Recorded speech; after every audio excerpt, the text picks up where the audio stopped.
السلام علیکم دوستو، کیسے ہو؟ امید ہے کہ آپ تمام حضرات خیریت سے ہوں گے۔ دوستو، حضرت جی مولانا سعد صاحب کے بیان سننے کے لیے ہمارے چینل کو سبسکرائب کریں اور ویڈیو کو زیادہ سے زیادہ لائک اور شیئر کریں۔ اعمالنا من يهده الله فلا مضل له ومن يضلله فلا هادي له ونشهد ان لا اله الا الله وحده لا شريك له ونشهد ان سيدنا ونبينا ومولانا محمدا عبده ورسوله صلى الله تعالى عليه وعلى آله وصحبه وبارك وسلم تسليما كثيرا كثيرا. أما بعد، فأعوذ بالله من الشيطان الرجيم. بسم الله الرحمن الرحيم. ظهر الفساد في البر والبحر بما كسبت أيدي الناس. وقال عليه الصلاة والسلام: مثل المؤمن والإيمان كمثل فرس في آخيته يحول ثم يرجع إلى آخيته، أو كما قال عليه الصلاة والسلام. میرے دوستو، بزرگو، عزیزو، اصل کائنات مسلمان ہے. اصل کائنات مسلمان ہے. کفار اصل کائنات نہیں ہے. جیسے اصل کائنات انسان ہے، جانور نہیں. جیسے اصل کائنات انسان ہے، جانور نہیں. کیوں؟ اس لیے کہ کائنات کی ہر چھوٹی بڑی شکل انسان کی ضرورت کے لیے ہے. یہ ایسا ہے جیسے بادشاہ اس کی رعایا ہے. رعایا کو جو بھی سہولت ملے گی بادشاہ سے ملے گی. کائنات کی تمام شکلیں رعایا کی طرح ہیں. مسلمان وہ بادشاہ کی طرح ہے.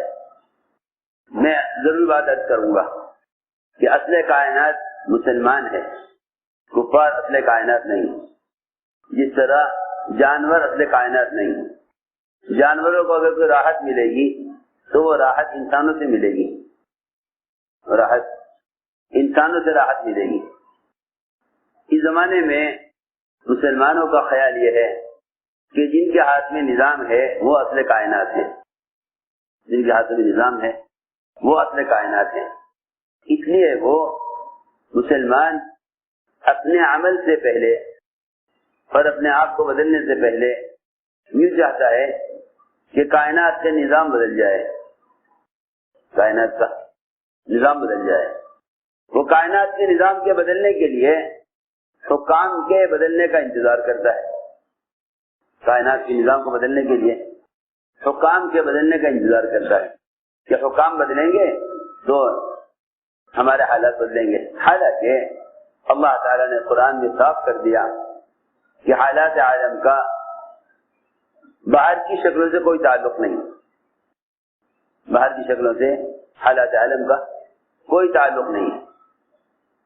باہر کی شکلوں سے حالات عالم کا کوئی تعلق نہیں ہے، بلکہ حالات کا تعلق مسلمان کے بدن سے نکلنے والے اعمال سے براہ راست ہے.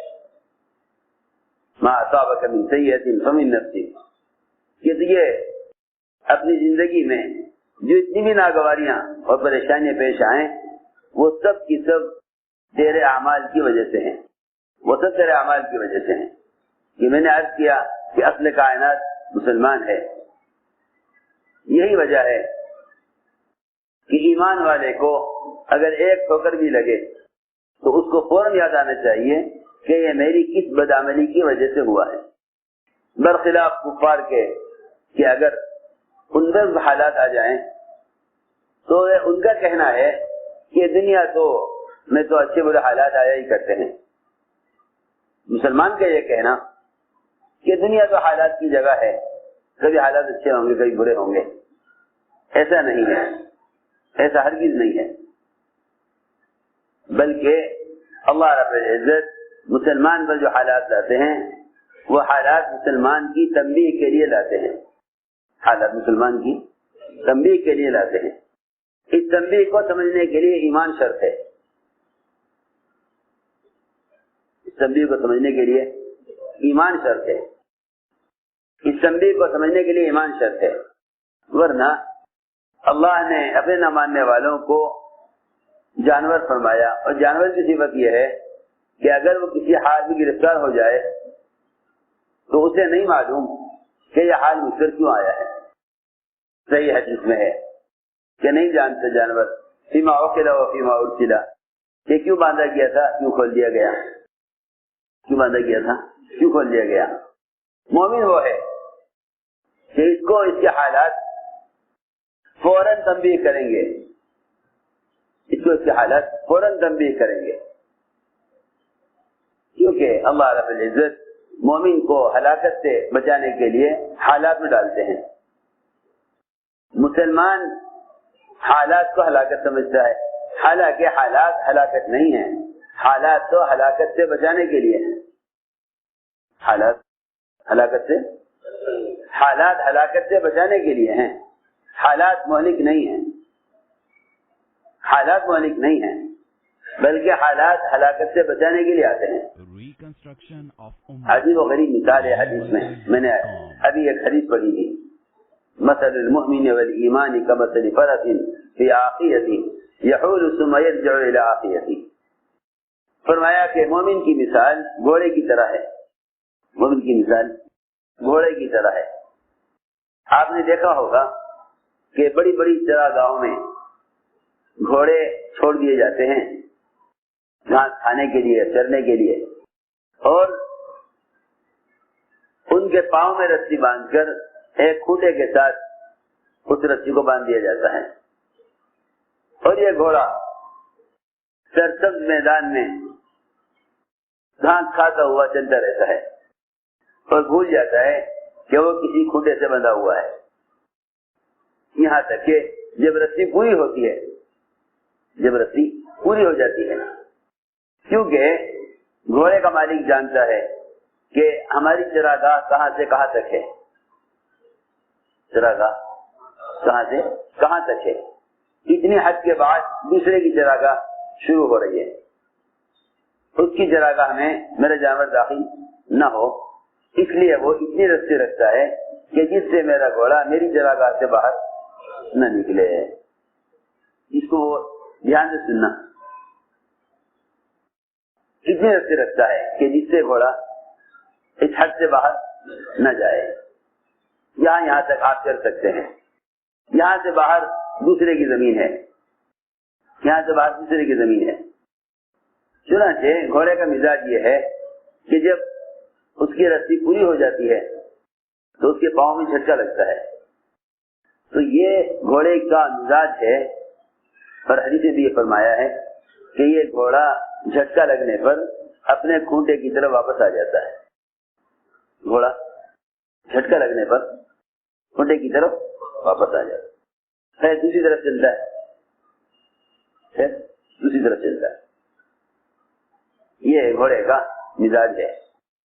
حضور اکرم صلی اللہ علیہ وسلم نے فرمایا کہ جس طرح تمہاری خاص چراگاہیں ہوتی ہیں اور ان چراگاہوں میں تم اپنے جانوروں کو چراتے ہو, اسی طرح اللہ تعالی کی بھی چراگاہیں ہیں, اللہ کی بھی چراگاہیں ہیں, اللہ کی بھی چراگاہیں ہیں, اور اللہ تعالی کی چراگاہ اور اس کی حدود اللہ نے طے کر دی ہیں. الا ان حرم اللہ محارمہ, یہ فرمایا حدیث میں, الا ان حرم اللہ محارمہ. غور سے سنو, یاد رکھو کہ اللہ تعالی کی چراگاہیں, اللہ تعالی نے جن چیزوں کو حرام کر دیا ہے اور حد قائم کرتی ہے کہ آپ یہاں سے آگے قدم نہیں اٹھا سکتے.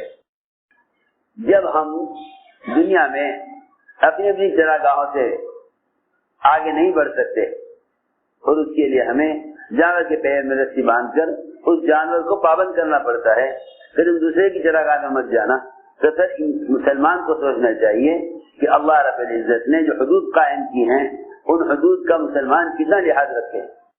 جب ان کا لحاظ نہیں رکھتا مسلمان اور کھاتا حرام کمانے میں, سود لینے میں, جھوٹ بولنے میں, غبن کرنے میں, کائنات کی مختلف شکلوں سے فائدہ اٹھانے میں اللہ کے احکام کو توڑتا ہے اور اللہ کے حدود سے تجاوز کرتا ہے, آگے بڑھتا ہے, تو اللہ رب العزت اس کے لیے رسی کو تنگ کر دیتے ہیں.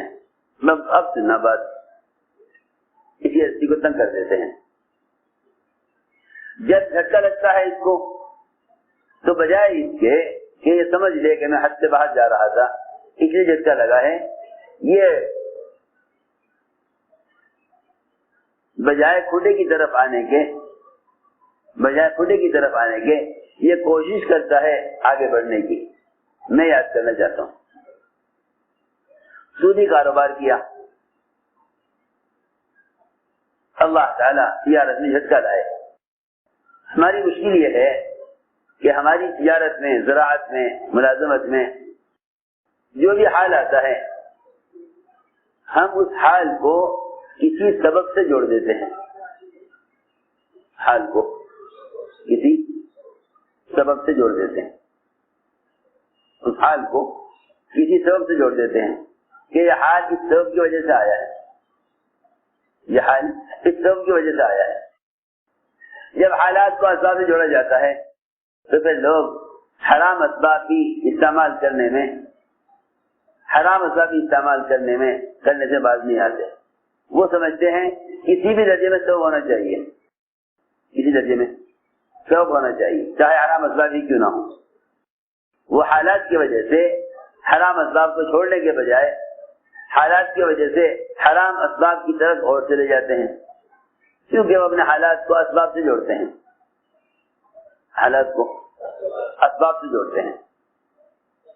حالات عالم کا اسباب سے کوئی تعلق نہیں ہے، حالات عالم کا اسباب سے کوئی تعلق نہیں ہے، بلکہ حالات عالم کا تعلق براہ راست مومن کے بدن سے نکلنے والے اعمال سے ہے۔ بلکہ لوگ اپنے حالات کو حکام سے بھی جوڑ دیتے ہیں، یہ حکام ہمارے حق میں اچھے نہیں ہیں، حالانکہ فرمایا اعمالکم عمالکم، کہ جیسے تمہارے اعمال ہوں گے ایسے ہی تمہارے حکام ہوں گے۔ اسی آسان بات ہے، اعمالکم عمالکم، اگر تم پر کوئی حال تمہارے حکام کی طرف سے آتا ہے تو وہ بھی تمہارے اعمال ہیں۔ یوں نہ کہو کہ یہ حاکم کا عمل ہے، یوں کہو کہ حاکم کی طرف سے جو شدت آئی ہے، جو حالات آئے ہیں، یہ میرے اعمال ہیں۔ فرمایا اعمالکم عمالکم، تمہارے حکام تمہارے اعمال ہیں، تمہارے اعمال ہیں۔ اس لیے فرمایا کہ سب سے پہلی بات یہ ہے کہ مومن اللہ کے نور سے دیکھتا ہے،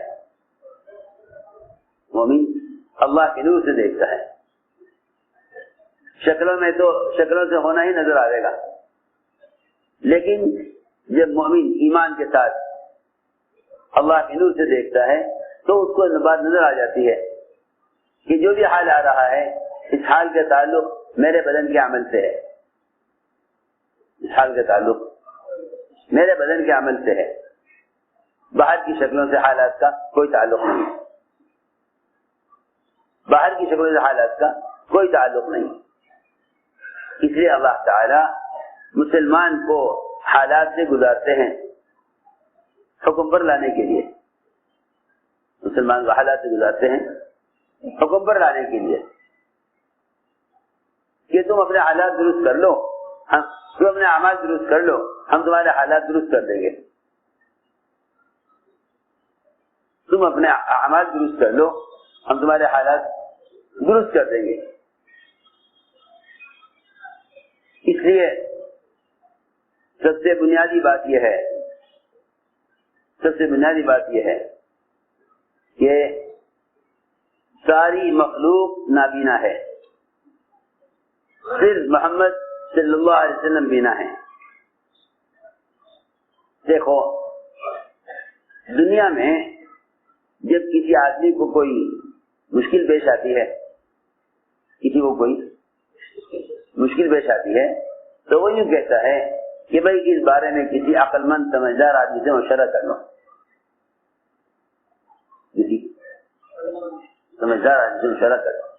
کوئی بیماری آ جائے تو لوگ کہتے ہیں کسی اچھے ڈاکٹر سے مشورہ کر لو، بیماری آ جائے کہتے ہیں کسی اچھے ڈاکٹر سے مشورہ کرو۔ مقدمہ آ جائے تو لوگ کہتے ہیں کسی اچھے وکیل سے مشورہ کرو، تجارت میں نقصان ہو جائے تو لوگ کہتے ہیں تاجر میں تجارت کے کسی ماہر آدمی سے مشورہ کرو، زراعت میں کوئی بات پیش آ جائے تو لوگ کہتے ہیں کہ کاشتکار اور زمینداروں سے مشورہ کرو۔ سوچنے کی بات ہے، حالانکہ سب سے آسان بات یہ ہے کہ جو بھی حال آئے اس حال میں سب سے پہلے یہ تحقیق کرو کہ محمد صلی اللہ علیہ وسلم نے اس حال میں کیا بتلایا، کیونکہ عقل مند سے مشورہ کرنا چاہیے، مشورہ عقل مند سے کرنا چاہیے، مشورہ عقل مند سے کرنا چاہیے۔ تو سب سے پہلے تقاضا اس بات کا ہے کہ پہلے یہ غور کرو کہ عقل مند کون ہے اور بینا کون ہے۔ اللہ اکبر۔ حضرت فرماتے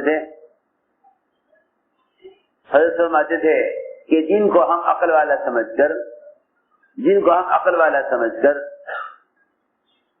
ان کے پیچھے چل رہے ہیں، ان کا قائد تو کتا ہوتا ہے، ان کا قائد کسے کہتے ہیں؟ قائد کہتے ہیں گائیڈ کو، قائد کہتے ہیں گائیڈ کو، اور گائیڈ کہتے ہیں کتے کو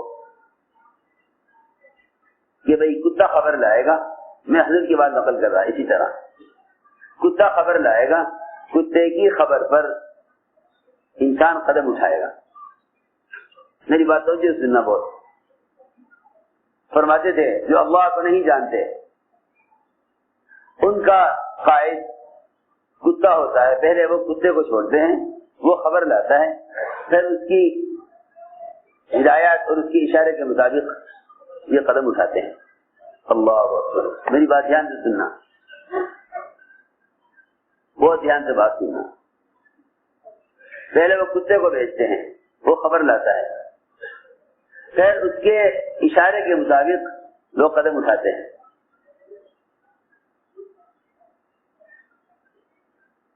اس سے اندازہ کرنا چاہیے کہ وہ قوم جو کتے کے اشارے پر قدم اٹھائے، اس قوم کی اقتدا کرنا تجارت میں، زراعت میں، حکومت میں، تمام نظام کائنات میں اور اپنی ذاتی ضروریات میں اس قوم کی اقتدا کرنا جو کتے کے اشارے پر قدم اٹھائے، یا اس ذات محمد صلی اللہ علیہ وسلم کی اقتدا کرنا جو اتنے آگے کی خبر لائے ہیں جہاں سے آگے بڑھنے سے جبرائیل نے انکار کر دیا۔ جبرائیل نے انکار کر دیا، یعنی یہاں سے آگے نہیں بڑھ سکتے۔ اور یہاں تک کہ ہمارا آنا صرف آج اس لیے پہلی مرتبہ ہو گیا کہ ہم آپ کے ساتھ آئے،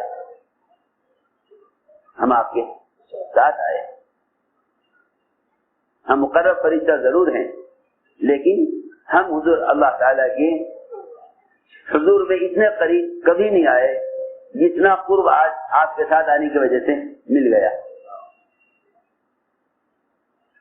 اتنا قرب آپ کے ساتھ آنے سے اتنا قریب ہم کبھی نہیں آئے۔ وہاں آ کر جبرائیل نے آگے بڑھنے سے خوف اور آگے بڑھنے سے معذرت کر دی کہ نہیں جی، ہم یہاں سے ایک پل بھی آگے نہیں بڑھ سکتے، اگر ہم یہاں سے آگے بڑھے تو جل کے خاک ہو جائیں گے،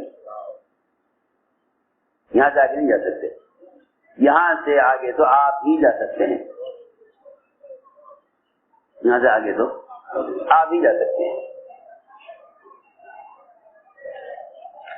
یہاں سے آگے آپ جا سکتے ہیں، ہم یہاں سے آگے نہیں جا سکتے۔ سوچو، محمد صلی اللہ علیہ وسلم وہاں سے خبریں لائے ہیں،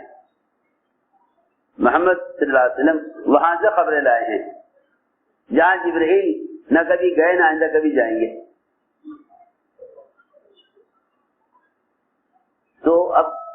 سوچنے کی بات ہے کہ آیا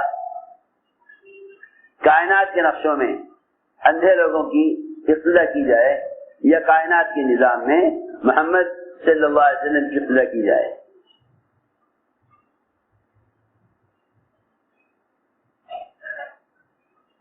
شاہ عبد العزیز محدث دہلوی ان کی تفسیر ہے فتح العزیز. تفسیر ہے فتح العزیز. شاہ عبد العزیز محدث دہلوی کی تفسیر ہے فتح العزیز.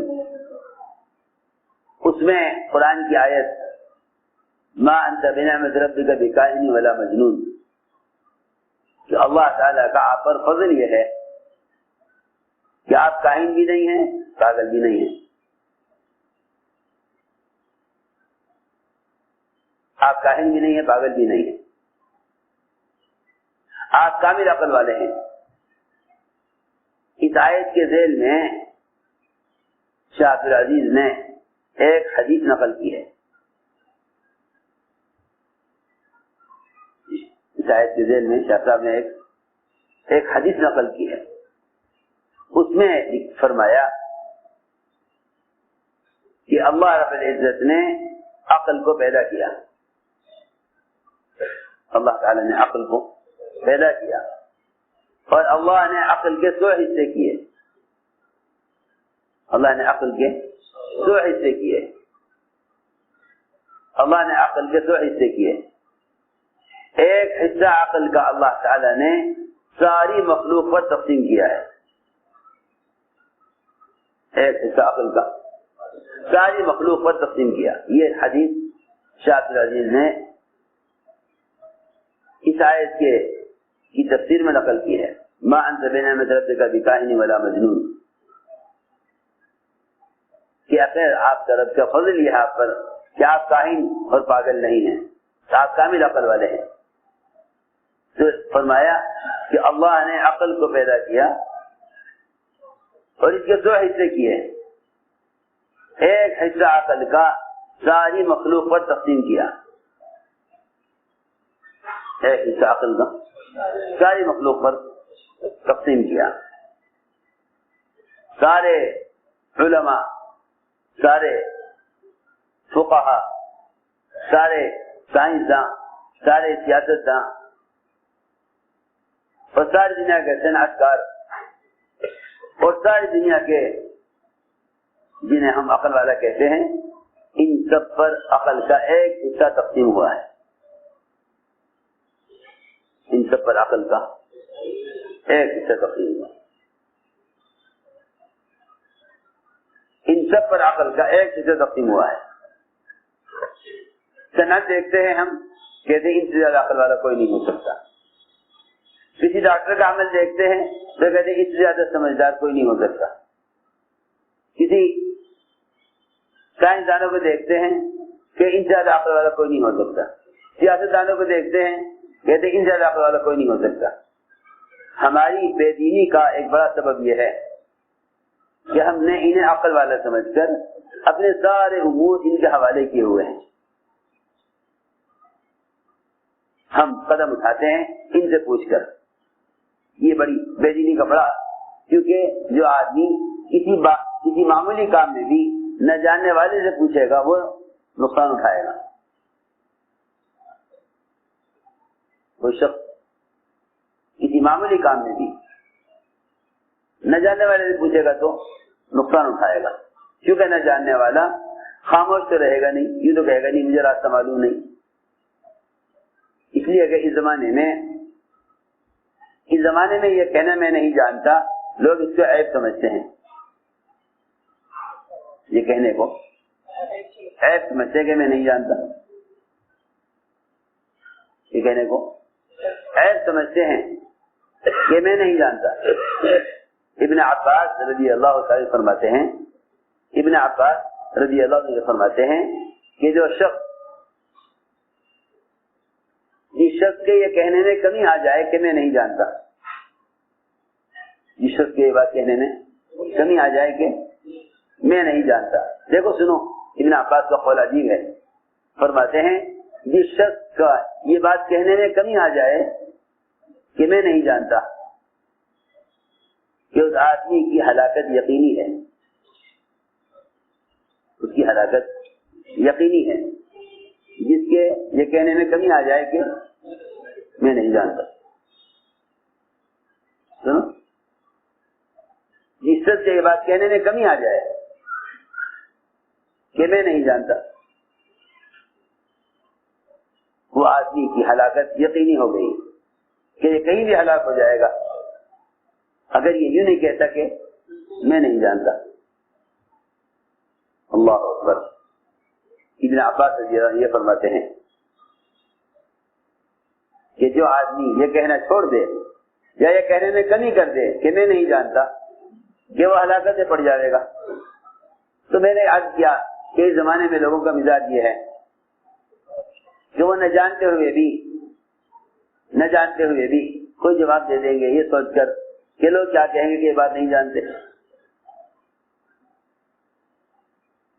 تو فرمایا کہ محمد صلی اللہ علیہ وسلم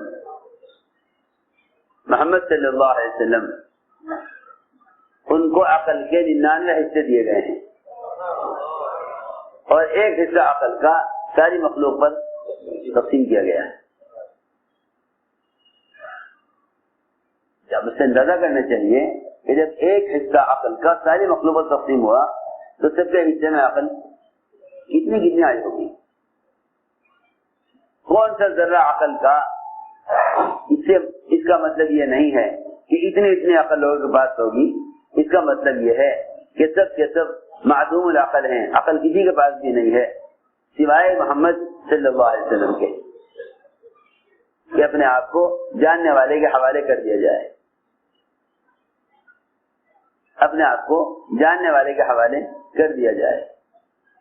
صحابہ کرام ایک چیز کو جانتے ہوئے اور معروف چیز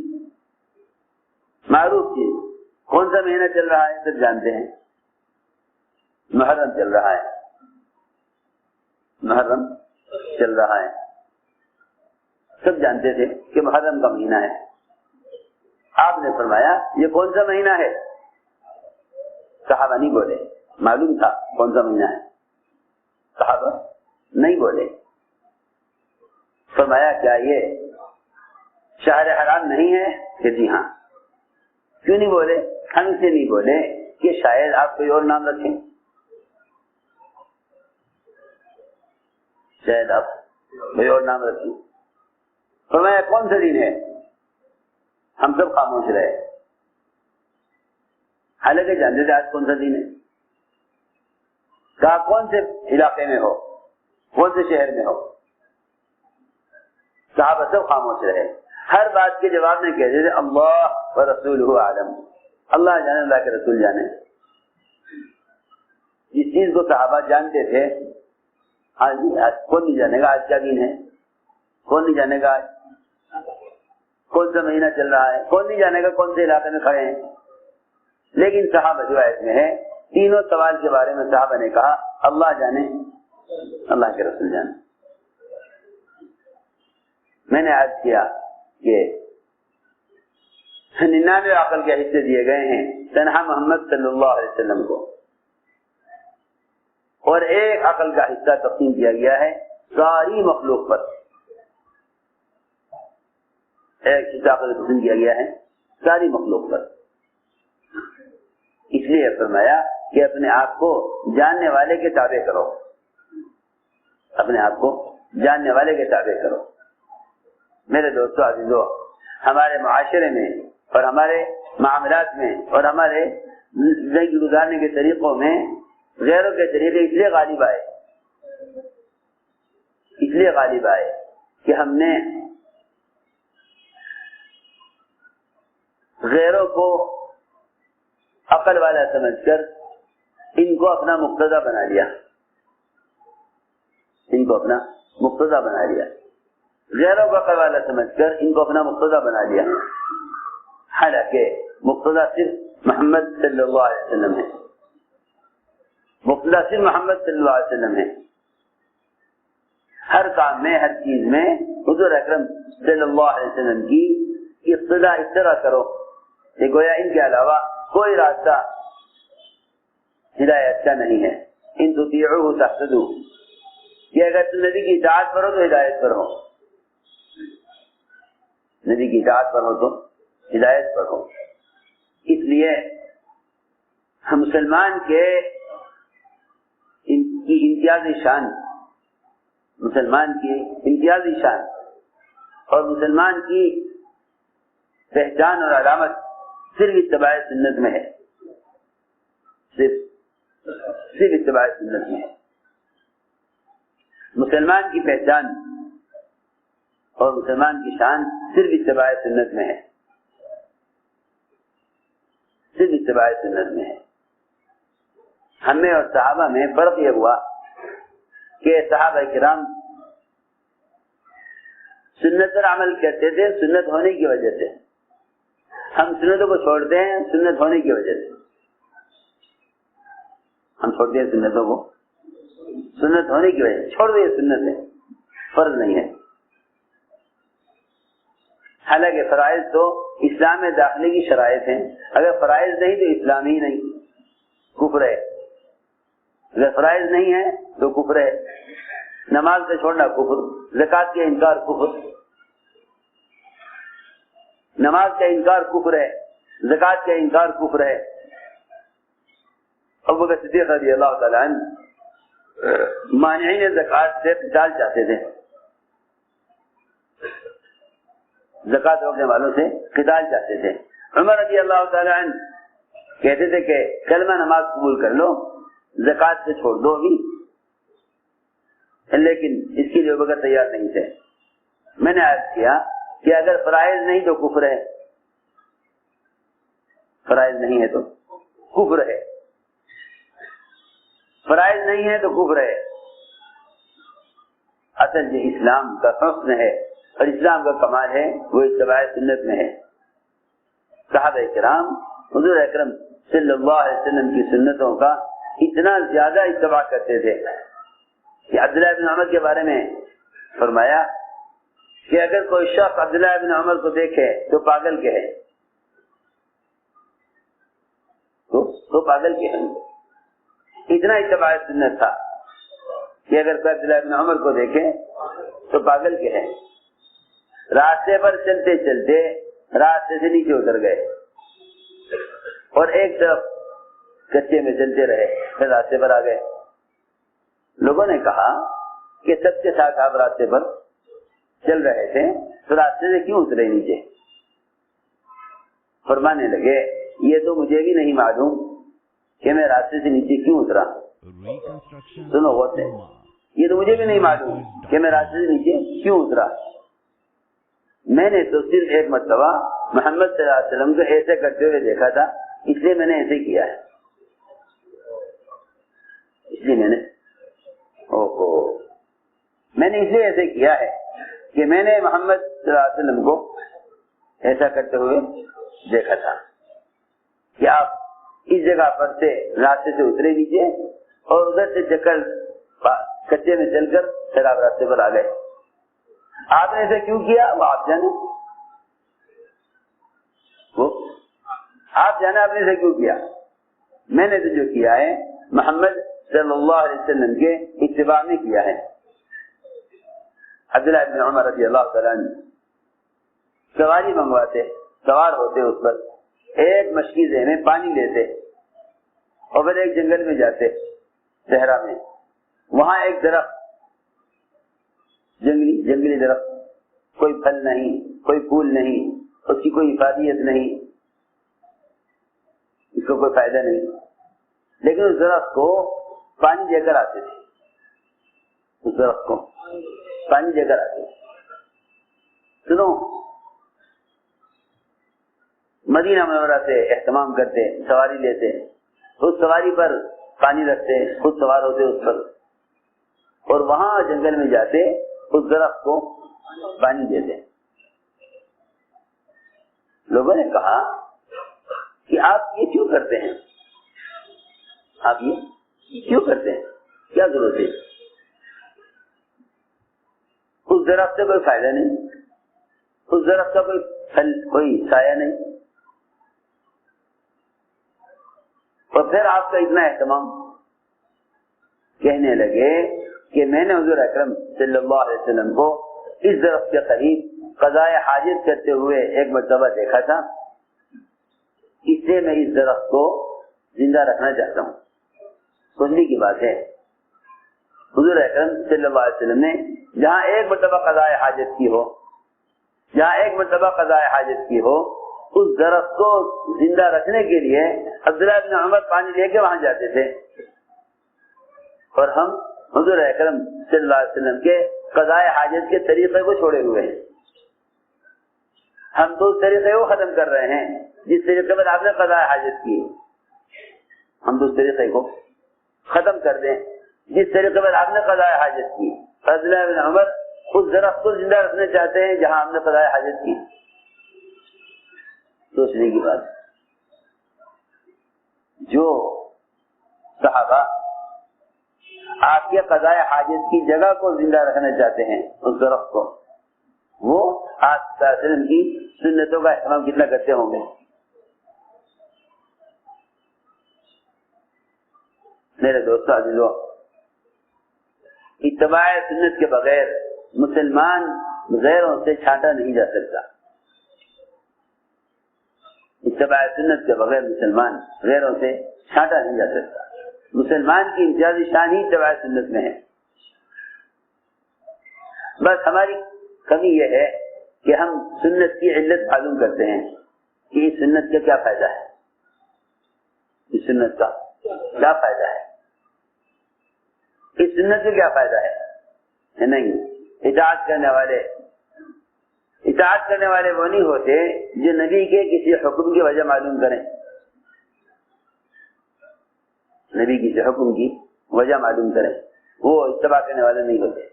اتباع کرنے والے وہ ہوتے ہیں جو مشابہت میں اور اقتداء میں لگے رہتے ہیں. انہیں اس سے کوئی مطلب نہیں کہ اس سنت کی کیا حکمت ہے، اس سنت کی کیا ضرورت ہے، اور اس سنت کی کیا افادیت ہے، کیا فائدہ ہے. وہ اس کو نہیں دیکھتے، وہ اس کو نہیں دیکھتے. اس لیے فرمایا کہ سنت کی علت معلوم مت کرو، سنت کی علت معلوم مت کرو، سنت کی علت معلوم نہ کرو، سنت کی علت معلوم مت کرو. بھئی یہ سنت کیوں ہے؟ سنت پر عمل اس لیے کرو کہ محمد صلی اللہ علیہ وسلم نے یہ کیا ہے، بس آپ نے یہ کیا ہے، آپ نے یہ کیا ہے اس لیے کر رہا ہوں بس. کیونکہ ہر وہی بات ہے کہ جس ذات کو عقل کے 99 حصے دیے گئے ہوں، اس کی کسی سنت کے بارے میں یہ سوچنا کہ اس کا کیا فائدہ ہے. میں ذرا سی آپ سے مثال لے کر پوچھتا ہوں، اگر آپ اپنے محلے کے کلینک پر بیٹھنے والے عام ڈاکٹر سے یہ پوچھ لیں کہ آج یہ گولی مجھے کیوں دے رہے ہیں، تو وہ آپ کو پاگل کہے گا، آپ کو پاگل کہے گا. اس لیے کیا مطلب اس سے؟ میں ڈاکٹر ہوں، مجھے معلوم ہے اس گولی کا کیا فائدہ ہے، مجھے تمہارا مرض معلوم ہے، میں تمہیں دوا دے رہا ہوں، تم یہ پوچھ رہے ہو گولی کیوں دے رہے. یہ بتاؤ کسی مریض کو حق ہے کہ وہ کسی ڈاکٹر سے پوچھے کہ گولی آج کیوں دے رہے ہیں. بھائی سوچو تو صحیح، جب ایک محلے کا کلینک ایک محلے کا کلینک اس کا ڈاکٹر اپنے مریض سے اس بات کو برداشت نہیں کر سکتا کہ آپ مجھے گولی کیوں دے رہے ہیں.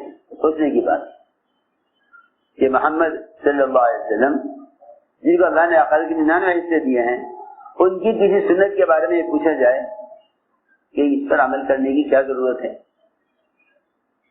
سمجھ میں آئی بات؟ سمجھ میں آئی بات؟ آسان مثال ہے نا. کیوں بھائی آسان مثال ہے. ایک ڈاکٹر ہمارے محلے کا، اسے بھی غصہ آ جائے گا کہ مجھ سے پوچھتے ہیں کہ گولی کیوں دے رہے، پھر میں جانتا ہوں کیوں دے رہا ہوں. تمہیں کیا مطلب، تم کھاؤ، تمہارے ذمہ تو دوا کا استعمال کرنا ہے، کون سی دوا کب دینی ہو میں جانتا ہوں. اللہ اکبر. جب ساری مخلوق پر عقل کے ایک سے تقسیم ہوا تو اس ڈاکٹر کے پاس کتنی عقل ہوگی؟ تو میں نے عرض کیا کہ سب سے بنیادی چیز اتباع سنت ہے. کسی بھی سنت کو ہلکا سمجھ کر اس سنت کا انکار مت کرو. کسی سنت کا انکار کر دو اس کو، کسی سنت کو ہلکا سمجھ کر اس کا انکار مت کرو. کسی بھی سنت کو ہلکا سمجھ کر اس سنت کا انکار مت کرو. یوں نہ کہو کہ ہاں بھائی یہ تو فرض ہے کر لیں گے، یہ سنت اس کی چھوڑ دو. اس لیے کہ انسان کا مزاج ہے کہ جب اسے کسی بات کی طرف متوجہ کیا جاتا ہے یا کسی بات پر ٹوکا جاتا ہے تو انسان ٹوکے جانے کو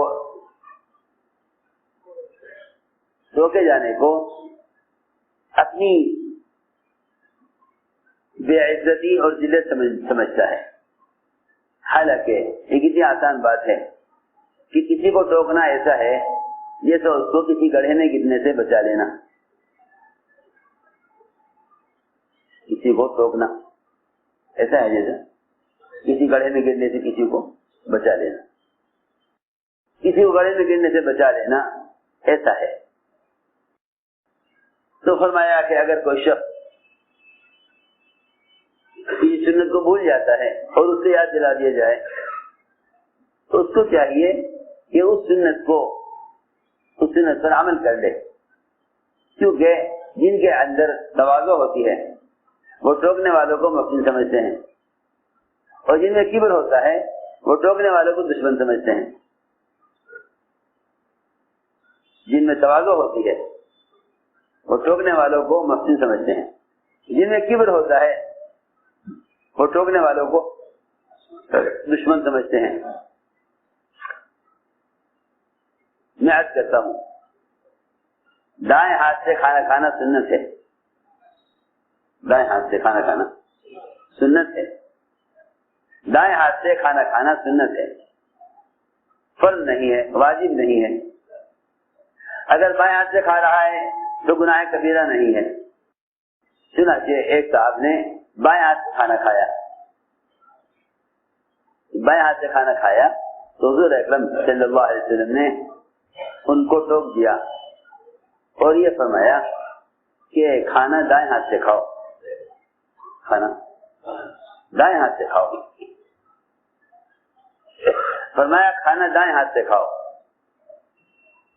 اس کو برا لگا کہ مجھے کیوں کہا، تو انکار تو کیا نہیں، کیونکہ انکار کی خوبصورت شکل جھوٹا عذر پیش کرنا ہے.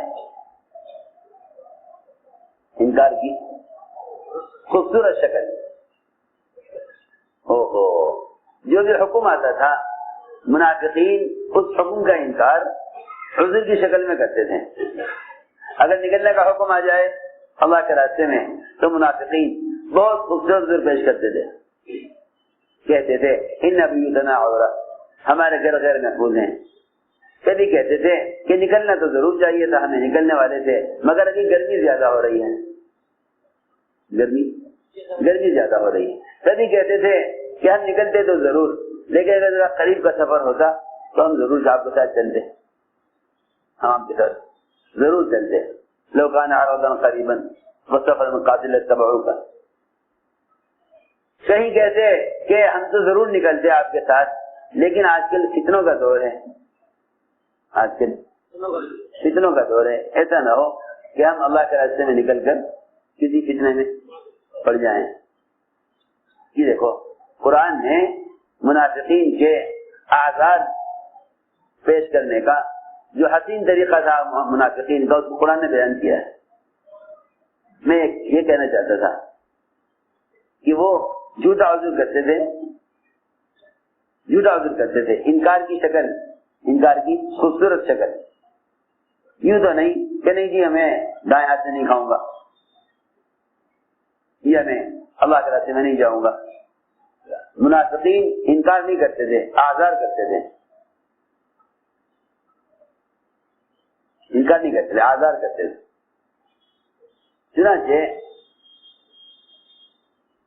چنانچہ عذر پیش کیا، یہ عذر پیش کیا، اس آدمی نے عذر پیش کیا کہ میرا بایاں ہاتھ اٹھتا نہیں ہے، میرا بایاں ہاتھ اٹھتا نہیں ہے، اس لیے میرا دایاں ہاتھ اٹھتا نہیں ہے، اس لیے میں بائیں ہاتھ سے کھا رہا ہوں۔ یہ کہا میرا سیدھا ہاتھ اٹھتا نہیں ہے، اس لیے میں بائیں سے کھا رہا ہوں۔ کیونکہ جو آدمی صحیح بات کو قبول نہیں کرنا چاہتا، وہ سامنے والے کو خاموش کرنے کے لیے کوئی بہانہ، کوئی عذر پیش کر دیتا ہے، انہیں خاموش کیسے کیا جائے۔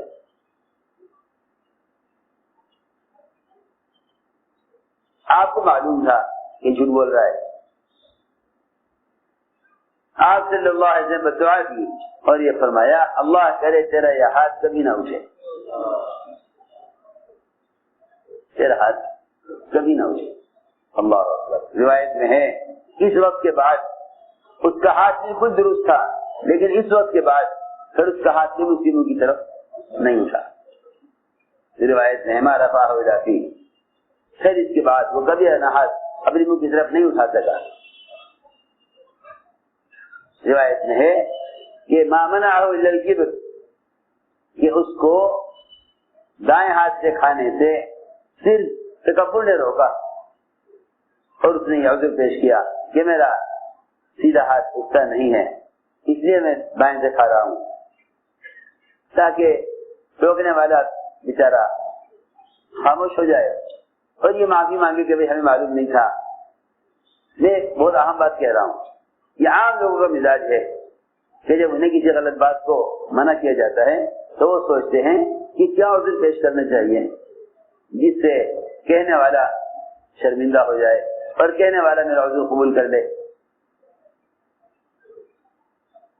روایت میں ہے کہ اس کا ہاتھ شل ہو گیا اور اس کا ہاتھ بیکار ہو گیا ہمیشہ کے لیے۔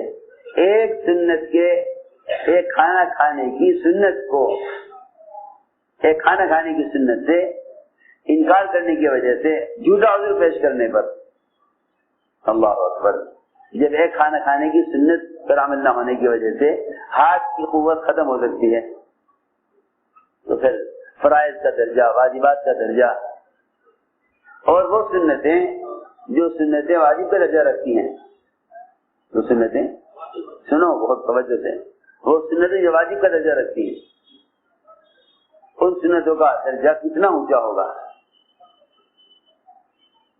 ان سنتوں کا حکم کیا ہوگا جو سنتیں واجب کا درجہ رکھتی ہیں۔ داڑھی یہ وہ سنت ہے جو واجب کا درجہ رکھتی ہے، اس لیے کہ یہ بات یاد رکھیں سب کہ بعض سنتیں اسلام کی علامات میں سے ہیں، بعض سنتیں اسلام کی علامات میں سے ہیں۔ ختنہ اسلام کی علامات میں سے ہیں، مسلمان کے مسلمان کی علامت ہے، سنت ہے، لیکن فطرت کی وہ سنت ہے کہ جس کے بغیر مسلمان نہیں ہو سکتا۔ بعض سنتیں فطرت کا ایسا حصہ ہیں کہ ان کے بغیر مسلمان نہیں ہو سکتا، وہ سنتیں واجب کا درجہ رکھتی ہیں، لیکن ہم بہت سی سنتوں کو اس لیے چھوڑ دیتے ہیں کہ سنت ہے، کوئی ضروری نہیں ہے۔ اس لیے ہم نے عرض کیا کہ دین کا کمال اتباع سنت میں ہے، دین کا کمال اتباع سنت میں ہے، دین کا کمال اتباع سنت میں ہے۔ فرمایا حضور اکرم صلی اللہ علیہ وسلم نے کہ میرے صحابہ اور واقعی اتباع سنت کی وجہ سے ہے، فرمایا کہ میرے صحابہ ساری امتوں کے درمیان، ساری قوموں کے درمیان اس بیل کی طرح ہیں کہ پورا سفید بیل ہو، اس کے پہلو میں چند بال سیاہ ہوں، یا سیاہ بیل کے پہلو میں چند بال سفید ہوں، جیسے یہ الگ نظر آئیں گے، اس طرح میرے صحابہ ساری قوموں کے درمیان، ساری تمام لوگوں کے درمیان میرے صحابہ الگ نظر آئیں گے، میرے صحابہ الگ نظر آئیں گے۔ صحابہ کرام کی امتیازی شان ان کے اتباع سنت کی وجہ سے ہے، صحابہ کرام کی امتیازی شان ان کے اتباع سنت کی وجہ سے ہے کہ اتباع سنت کے بغیر مسلمان پہچانا نہیں جا سکتا، مسلمان پہچانا نہیں جا سکتا، اتباع سنت کے بغیر مسلمان پہچانا نہیں جا سکتا کہ مسلمان کی جو ہے مسلمان کی پہچان اور اس کی شان وہ اتباع سنت سے ہے، وہ اتباع سنت سے ہے کہ اپنی ہر ضرورت کو سنت کے مطابق پورا کیا جائے، اس لیے کہ جو قوم اپنے طریقے چھوڑ کر غیروں کے طریقے اختیار کر لیتی ہے وہ قوم ختم کر دی جاتی ہے۔ دیکھو بہت ضروری بات ہے، اگر باطل قومیں بھی اپنے طریقوں کو تھام لیں تو قانون ان کی رعایت کرتا ہے، قانون کی، میں بہت اہم بات کہہ رہا ہوں، اگر اقوام باطلہ بھی اپنے طریقوں کو تھام لیں تو قانون ان کی رعایت کرتا ہے۔ دیکھو میری بات بہت توجہ چاہتی ہے، قانون ان کی رعایت کرتا ہے کہ بھائی یہ ان کی قوم کا ایک طریقہ ہے، اس لیے قانون ان کی اس میں رعایت کرتا ہے۔ میں چھوٹی سی مثال دیتا ہوں، ایک قوم ہے جو پگڑی کا اہتمام کرتے ہیں، ان کے لیے ہیلمٹ کا قانون نہیں، ان کے لیے میری بات توجہ چاہتی ہے بہت، ان کے لیے ہیلمٹ کا قانون نہیں، حالانکہ کتنا ضروری ہے کہ آپ ہیلمٹ لگا کر سفر کریں ورنہ آپ کا چالان ہو جائے۔ لیکن ایک قوم اگرچہ باطل قوم ہے لیکن اپنے طریقے پر مجتمع ہے، میں کیا بتاؤں، کیسے سمجھاؤں، اپنے طریقے پر مجتمع ہے، دنیا میں کہیں چلے جائیں، کسی ڈپارٹمنٹ میں، کسی شعبے میں، کسی عہدے پر کہیں بھی چلے جائیں، کوئی یہ کہنے والا نہیں ہے کہ آپ اس کے ساتھ اس شعبے میں کام نہیں کر سکتے۔ سارے طریقوں پر، سارے قوانین پر، سارے ملکوں پر، ساری قوموں پر ان کا طریقہ خالی ہے، ان کا طریقہ، میں کچھ کہنا چاہتا ہوں، ان کا طریقہ خالی ہے، پوری دنیا میں کہیں بھی کسی ملک میں ان کے طریقے کے خلاف کوئی قانون نہیں ہے،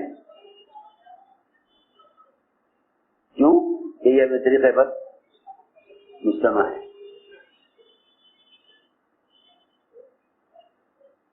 ہماری بات بہت جاگ کر بہت توجہ سے سننی پڑتی ہے، قصے کہانی تو میں آتی نہیں،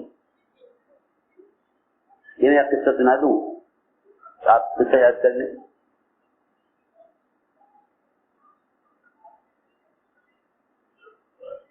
جو قوم باقی پر ہوتے ہوئے اپنے کسی ایک طریقے پر مجتمع ہوگی، قانون اس قوم سے قانون مغلوب ہو جائے گا، اور جو قوم اپنے طریقے چھوڑ دے گی باقی اس قوم کو مٹا کر ختم کر دے گا، اس قوم کو مٹا کر ختم کر دے گا۔ سنو غور سے، دھیان سے،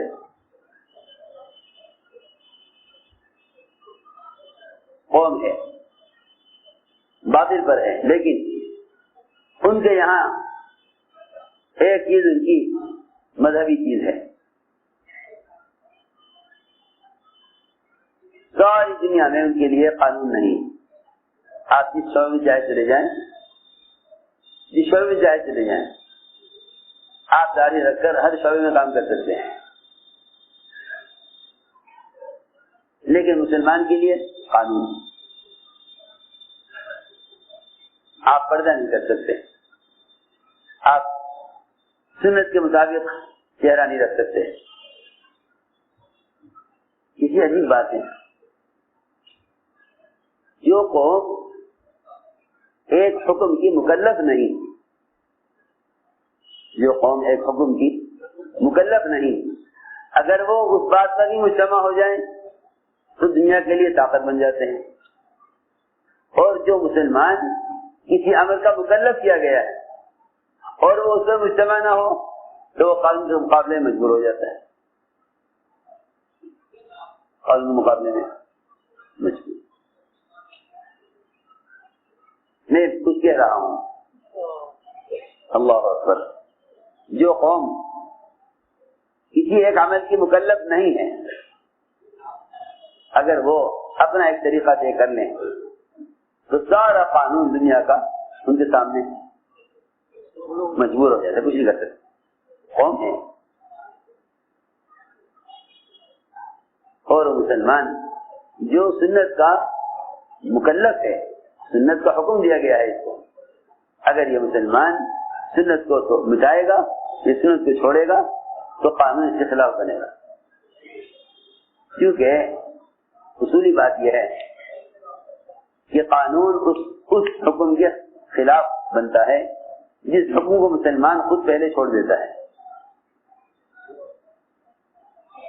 قانون بنتا ہے اس حکم کے خلاف جس حکم کو مسلمان پہلے خود چھوڑ دیتا ہے. بگڑے ہوئے اسلام کو مٹایا جاتا ہے.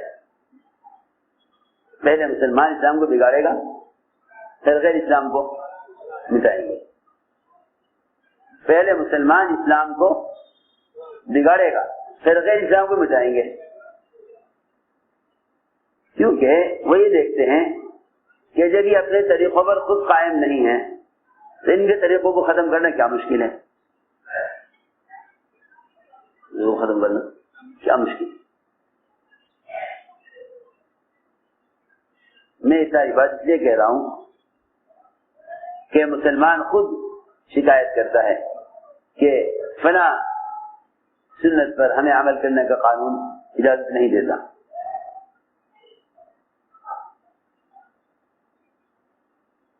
حالانکہ جس عمل پر، جس حکم پر عمل کرنے میں مسلمان پریشان اور مجبور ہے، اس چیز پر دوسری قوم پورا عمل کر رہی ہے، ان کے لیے کوئی قانون نہیں. تو میں نے ساری بات یہ بتانے کے لیے عرض کی تھی کہ مسلمان اتباع سنت پر مجتمع نہیں ہے، اس لیے سنت پہ چلنے سے مجبور ہے. اس لیے سنت پہ چلنے سے مجبور ہے.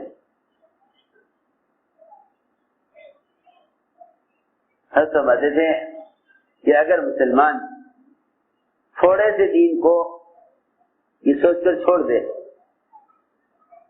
یہ سوچ کر چھوڑ دے، تھوڑے سے دین کو یہ سوچ کر چھوڑ دے کہ اس سے علاوہ جو دین میرے پاس ہے، تو تھوڑا دین بھی چھوڑ دینا پورے دین کے نقصان کا سبب ہے.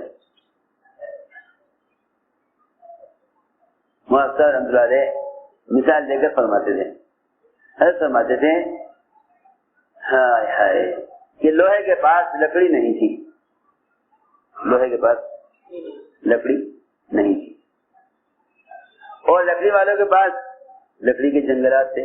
ریکنسٹرکشن آف امہ dailymarkers.com. چنانچہ لوہے نے لکڑی سے درخواست کی کہ ہمیں ایک بالش لکڑی چاہیے. بادشاہ نے کہا جنگل کے اپنے وزراء سے کہ بھائی لوہا لکڑی مانگ رہا ہے. وزراء نے کہا نہیں، ہم کو لکڑی نہیں دیں گے، ان کو لکڑی نہیں دیں گے، ان کو لکڑی نہیں دیں گے. بادشاہ نے کہا کہ بھائی اس کے پاس لکڑی نہیں ہے، لوہا ہی لوہا ہے، ہمارے پاس لکڑی بہت ہے، جنگل کے جنگل لکڑی سے بھرے ہوئے ہیں. اگر انہیں ہم ایک بالش لکڑی دے دیں تو کیا حرج ہے؟ وزرا نے منع کیا، بادشاہ نہ مانا.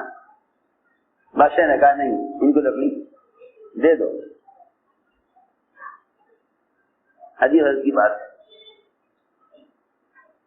چنانچہ بادشاہ نے بات نہ مانی اور ایک بالش لکڑی لوہے کو دے دی. ایک بالش لکڑی لوہے کو دے دی. اس نے لوہے کا آرا بنایا اور آرے کے اندر لکڑی سے ہتھی لگائی، لکڑی سے ہتھی لگائی اور پورا جنگل کاٹ کے ختم کر دیا.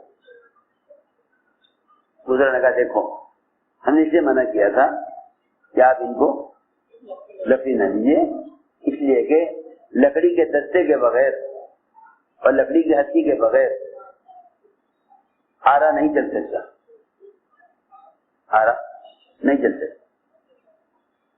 او عجیب بات ہے، لکڑی کے دستے کے بغیر آرا نہیں چل سکتا، لکڑی کے دستے کے بغیر آرا نہیں چل سکتا. اس کا مطلب یہ ہوا کہ جب مسلمان غیروں کے طریقے اختیار کر لے گا اور اپنے طریقوں کو غیروں کے لیے چھوڑ دے گا تو ان کے لیے پورے دین کو ختم کرنا آسان ہو جائے گا، پورے دین کو ختم کرنا آسان ہو جائے گا. الذین آمنوا ولم یلبسوا ایمانهم بظلم اولئک لهم الامن. کہ اللہ کی طرف سے ہدایت کا اور حفاظت کا، اللہ کی طرف سے ہدایت کا اور حفاظت کا وعدہ صرف ان لوگوں کے لیے ہے جن کے ایمان میں شرک کی آمیزش نہ ہو، جن کے ایمان کے ساتھ شرک ملا ہوا نہ ہو. کیا مطلب ہے کہ ان کے لیے اللہ کی طرف سے حفاظت کا اور مدد کا اور ہدایت کا وعدہ ہے کہ جو اپنے طریقوں میں غیروں کے طریقے شامل نہ ہونے دیں، اپنے طریقوں میں غیروں کے طریقے شامل نہ ہونے دیں. الذین آمنوا ولم یلبسوا ایمانهم بظلم اولئک لهم الامن وهم مهتدون. کہ ہدایت والے بھی وہی ہیں اور امن اور حفاظت بھی انہیں کے لیے ہے. اس لیے حضور اکرم صلی اللہ علیہ وسلم نے اپنے صحابہ کو غیروں کے طریقوں سے اتنا دور رکھا، آگ دور سے نظر آ جاتی ہے، آگ دور سے نظر آ جاتی ہے. فرمایا کہ تم غیروں کے طریقوں سے اتنے دور رہو کہ ایک دوسرے کی آگ نہ دیکھ سکو، حالانکہ آگ بہت دور سے نظر آ جاتی ہے. یہ آپ نے غیروں کے طریقوں سے دور رہنے میں ساری بات میں نے اس پر عرض کی تھی کہ اتباع سنت، اتباع سنت، اتباع سنت یہی اصل یعنی اسلام کا حسن و جمال اور اسلام کا کمال اور مسلمان کی پہچان وہ محض اتباع سنت میں ہے، محض اتباع سنت میں ہے،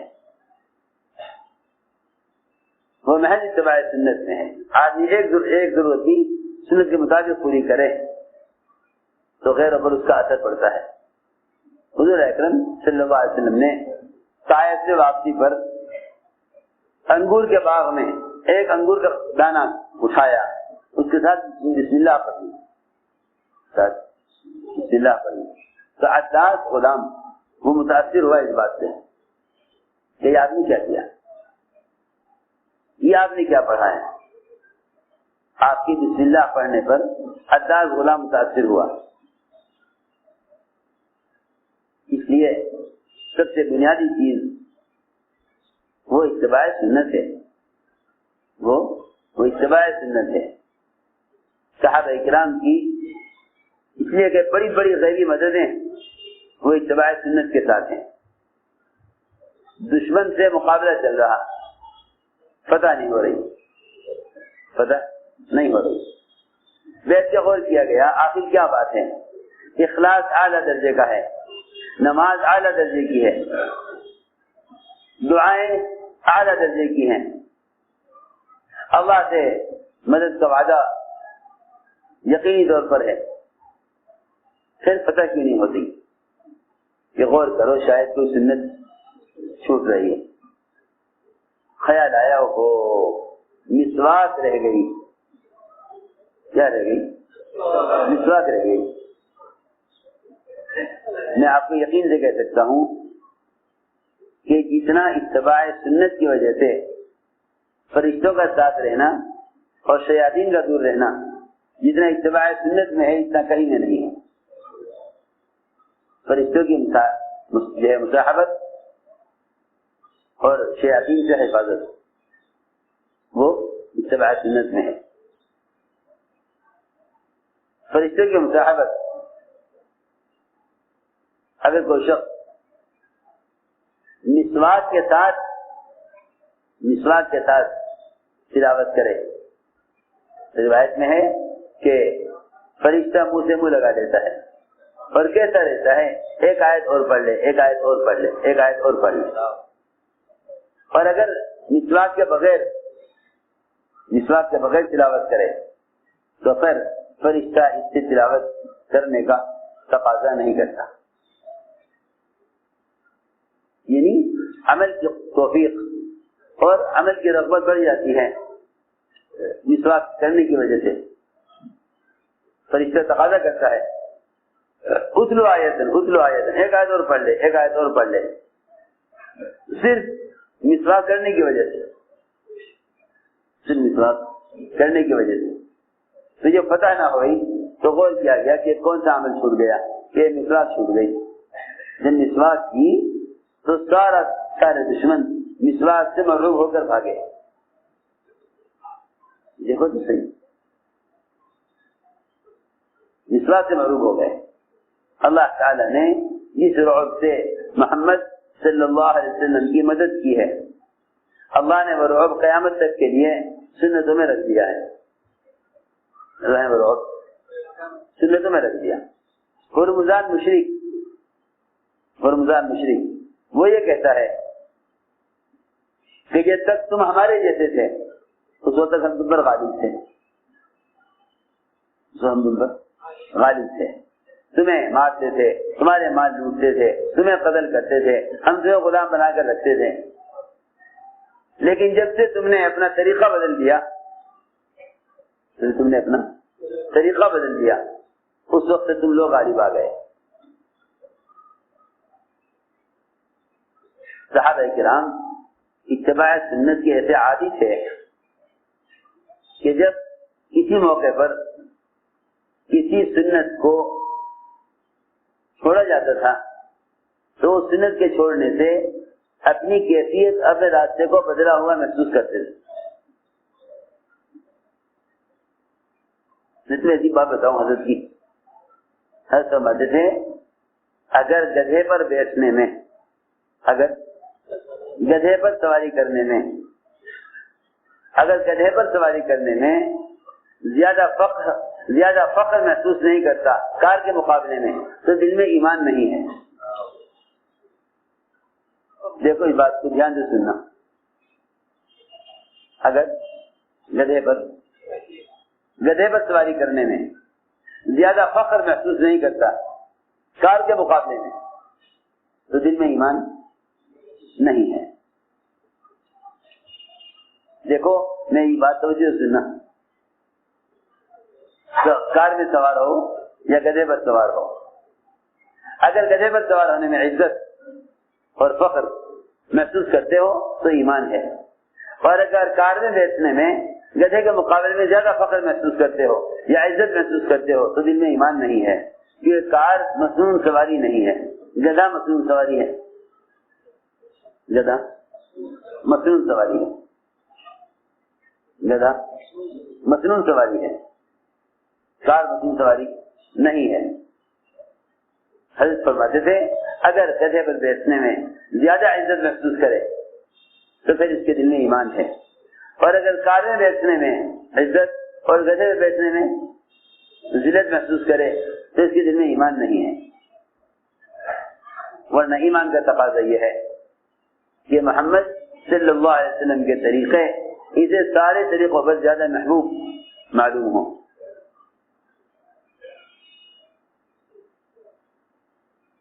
میں نے عرض کیا کہ صحابہ کرام سنتوں کے ایسے عادی تھے اور سنتوں سے ایسی مناسبت تھی کہ جب کوئی عمل خلاف سنت ہوتا تو اپنی کیفیت کو بدلا ہوا محسوس کرتے. دیکھو آپ کو منزل پر پہنچنا ہے, راستہ معلوم ہے, چلتے چلتے صرف ایک راستے پر غلط مڑ گئے, فوراً دیکھو گے نہیں یہ وہ راستہ نہیں ہے, یہ وہ راستہ نہیں, راستہ بدلا ہوا معلوم ہو رہا ہے, راستہ بدلا ہوا معلوم ہو رہا ہے, یہ وہ راستہ نہیں ہے. آپ واپس آئیں گے اور اپنے راستے پر چلیں گے. صحابہ کرام کو سنتوں سے اتنی زیادہ مناسبت تھی کہ اگر وہ کسی ایک ضرورت میں بھی فرائض میں, نمازوں میں, حج و زکات میں نہیں بلکہ ضرورت میں, اس لیے کہ سنت 3 لائن کی ہے, دعوت کی لائن کی سنتیں اور عبادات کی لائن کی سنتیں اور ضروریات کی لائن کی سنتیں. ضروریات کی لائن تو ایسی چیز ہے کہ انسان کی عادتیں مختلف, حالات مختلف. بھائی نماز کی سنت میں تو عمل کرنا آسان ہے, فرائض کی طریقوں میں تو عمل کرنا آسان ہے, لیکن انسان کی عادت مختلف, کھانے مختلف, حالات مختلف. میرا مقصد عرض کرنے کا یہ ہے کہ عبادات کی سنت کو اختیار کرنا آسان ہے بنسبت ضرورت کی لائن کی سنتوں میں, لیکن صحابہ کرام ضرورت کی لائن کی سنتوں میں بھی اتنا اتباع کرتے تھے آپ کا کہ عبداللہ ابن عمر رضی اللہ تعالیٰ نے حضرت عمر رضی اللہ تعالیٰ کو کھانے کے لیے روک لیا. کھانا ہمارے ساتھ کھاتے جائیں.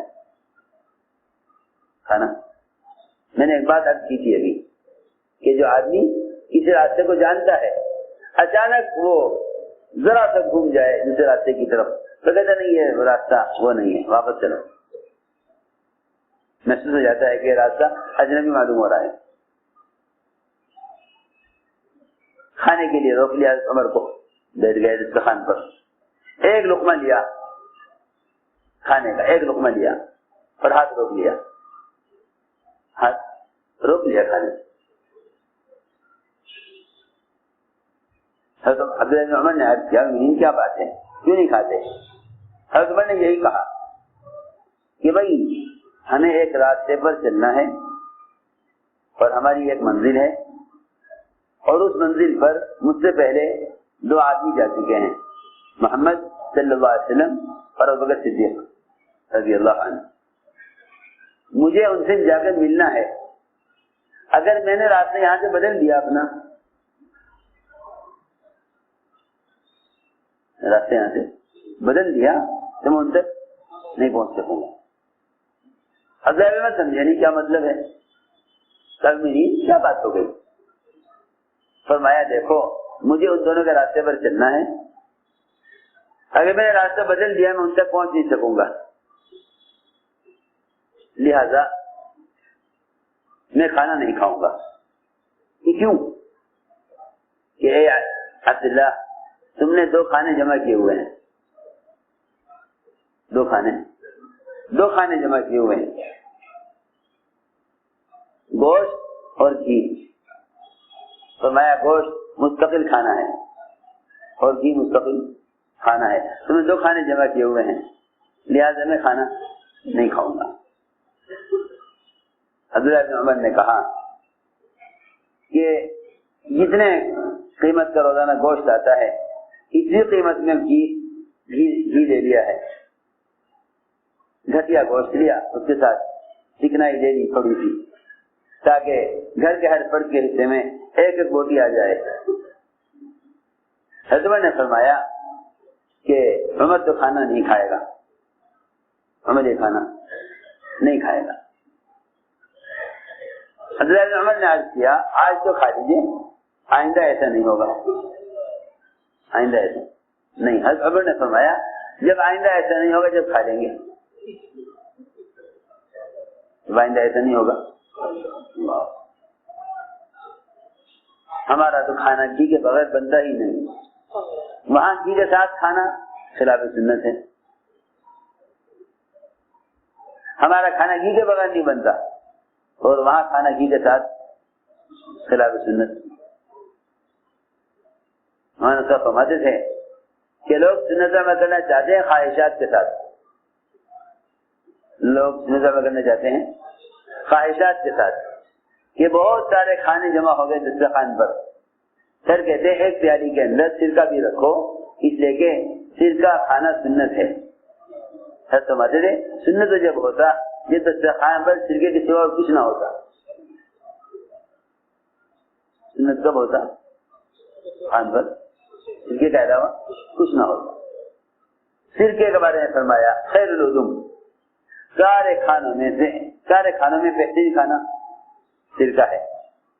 خیر العلوم الخل، خیر العلوم الخل، کہ سرکہ بہترین کھانا ہے، سارے کھانوں میں اچھا کھانا سرکہ ہے۔ مگر یہ سنت جب ہوتا جب دسترخوان پر سرکے کے علاوہ اور کچھ نہ ہوتا،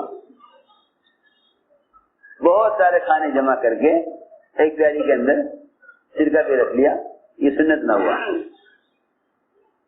حضرت ابن عمر نے حضرت عمر رضی اللہ تعالیٰ عنہ کھانا چھوڑ کر چلے گئے اور کھانا نہیں کھایا، اور یہ فرمایا کہ سنت یہ ہے کہ حضور اکرم صلی اللہ علیہ وسلم دسترخوان پر جب دو کھانے جمع ہوتے تو آپ ایک استعمال کر لیتے، دوسرا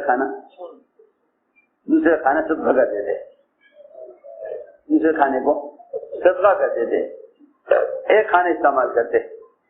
اور تمہیں کھانے دو جمع کیے ہوئے ہیں، کھانے تم نے دو جمع کیے۔ دیکھو میں عرض کرتا ہوں ایک بہت اہم بات ہے، اس زمانے کے مسلمانوں کا خیال یہ ہے کہ غیروں کو متاثر کرنے کے لیے ان کے طریقے اختیار کرو۔ دھیان سے بات سننا، غیروں کو متاثر کرنے کے لیے ان کے طریقے اختیار کرو۔ میں نے ایک صاحب کو سنت پر عمل کرنے کی ترغیب دی، کہنے لگے اصل میں ہمارا ملنا جلنا اٹھنا بیٹھنا ایسے لوگوں کے ساتھ ہے کہ اگر ہم سنت پر عمل کریں گے تو پھر وہ ہمارے ساتھ بیٹھنا پسند نہیں کریں گے اور وہ ہماری بات سے متاثر نہیں ہوں گے۔ اچھا، یہ تمہیں الٹا مشورہ کس نے دیا؟ سننا دھیان سے بات، یہ تمہیں الٹا مشورہ کس نے دیا؟ بہت سے مسلمان وہ غیروں کے طریقے اس لیے اختیار کرتے ہیں تاکہ غیر ہم سے متاثر ہوں۔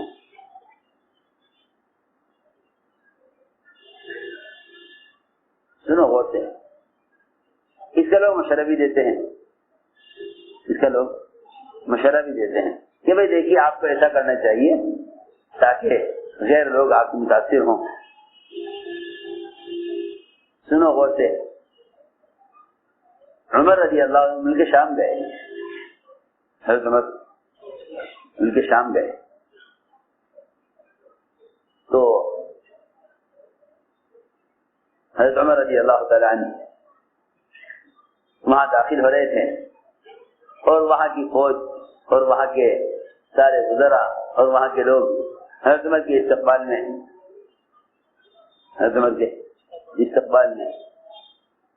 اور مجرمین آ رہے ہیں، مسلمانوں کے بادشاہ آ رہے ہیں، مسلمانوں کے بادشاہ آ رہے ہیں، ان کا استقبال کیسے کرنا چاہیے؟ سنو دھیان سے،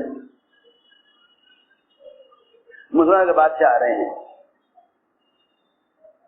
عمر رضی اللہ تعالیٰ عنہ نے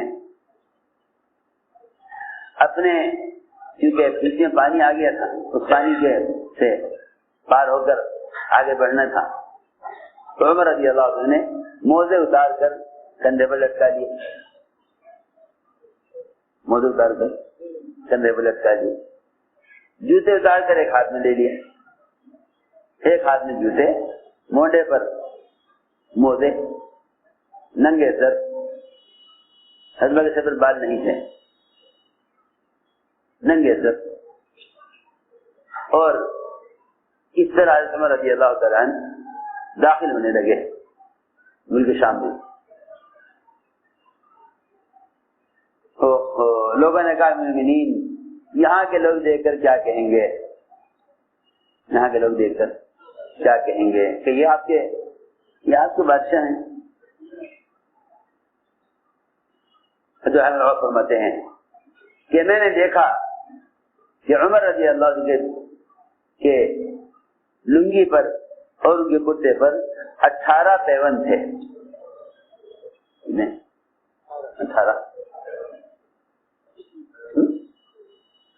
18 پیوند کپڑے پر، 18 پیوند تھے۔ خیال آیا کہ اس وقت یہ لوگ جب حضرت عمر کو عزت کی نظر سے دیکھیں، اس کے لیے ضروری ہے کہ عمر کپڑے بدل لیں، عمر کپڑے بدل لیں۔ مومنین، یہ کرتا اتار دیجیے اور یہ کرتا دوسرا پہن لیجیے، آپ کی کرتے میں 18 پیوند ہیں، اور اس وقت ملک شام کے سارے وزراء اور ساری فوج آپ کا استقبال کر رہی ہے، آپ مناسب نہیں ہے کہ آپ اس حال میں داخل ہوں۔ فرمایا اے عبد الرحمن، تیرا جیسا پرانا آدمی مجھے کرتا بدلنے کا مشورہ دے رہا ہے، عبد الرحمن تیرا جیسا پرانا آدمی مجھے کرتا بدلنے کا مشورہ دے رہا۔ اگر یہ بات کوئی نیا آدمی کہتا تو میں کہتا کہ بیچارہ تب اسلام میں نیا ہے، ابھی غیروں کے طریقوں سے متاثر ہے، مگر تیرے سے پرانا آدمی مجھے کرتا بدلنے کا مشورہ دیا۔ انہوں نے اصرار کیا تو منین کرتا پھٹا ہوا ہے۔ حضرت نے فرمایا اچھا بھائی لاؤ یہ کرتا سلوا دو، ہم نیا کرتا پہن لیتے ہیں۔ کرتا پہنا، اور کرتا بھی ان کے گلے سے نیچے نہیں اترا تھا کہ فوراً واپس اتار دیا، فوراً واپس اتار دیا، اور یہ کہا کہ مجھے تو اس کرتے کو پہن کر اپنے دل کی کیفیت بدلتی ہوئی محسوس ہوئی۔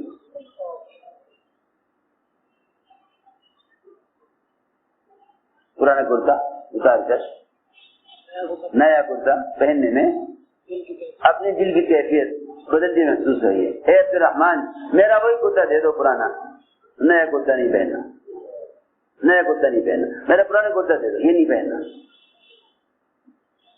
میں اپنے دل کی کیفیت کو بدلتا ہوا محسوس کر رہا ہوں اس کرتے کی وجہ سے، میرا پرانا کرتا دے دو۔ چنانچہ عمر رضی اللہ عنہ نے کرتا نہ بدلا، آگے بڑھے تو عمر کی سواری، اب مسئلہ سواری کا آ گیا کہ جی یہاں ملک شام والے ترکی گھوڑے لائے ہیں، کیا ترکی گھوڑے، بڑے اونچے، بڑے فربا، بڑے خوبصورت گھوڑے، ترکی گھوڑے لائے ہیں آپ کے استقبال کے لیے، آپ ان کے اکرام میں ان کی سواری قبول کر لیجیے، ان کے اکرام میں ان کے اکرام میں ان کی سواری قبول کر لیجیے، ان سے بیٹھ جائیے، اپنی سواری یہاں چھوڑ دیجیے، اپنی سواری چھوڑ دیجیے، ان کے ترکی گھوڑے پر سوار ہو جائیے۔ حضرت فرمایا کہ نہیں بھائی ہم تو اپنی سواری پر جائیں گے۔ انہوں نے کہا جی نہیں، اس لیے نہیں، صرف ان کے اکرام میں آپ قبول کر لیجیے، ان کے اکرام میں ان کی سواری پر بیٹھ جائیے۔ عمر رضی اللہ تعالیٰ عنہ اپنی سواری سے اترے اور ترکی گھوڑے پر بیٹھ گئے۔ بیٹھتے ہی فرمانے لگے کہ میں نے سنا تو تھا کہ شیطان پر شیطان سوار ہوتا ہے، لیکن آج دیکھا ہے کہ شیطان تو شیطان کیسے سوار ہوتا ہے. آج دیکھا کہ شیطان تو شیطان کیسے سوار ہوتا ہے. اللہ اکبر. یہ کہتے ہی گھوڑے سے اتر گئے کہ میں اپنے اندر کبر محسوس کیا. میں نے گھوڑے پر بیٹھ کر کبر محسوس ہوا, بڑائی آئی میرے اندر. فرمایا کہ نہیں, ہماری وہی سواری دے دو, ہم سن گھوڑے پر نہیں بیٹھیں گے.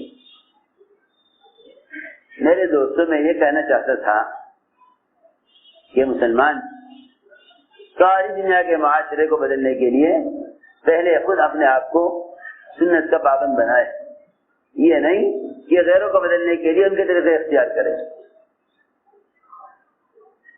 اگر ساری دنیا میں سنت کا ماحول قائم کرنا چاہتے ہو تو سب سے بڑا جہاد وہ احیاء سنت ہے. سب سے بڑا جہاد احیاء سنت. جہاد کہتے ہی اس کو ہیں کہ آپ سب سے پہلے نفس کے خلاف جہاد کریں. کیا بتاؤں, اس زمانے میں مسلمان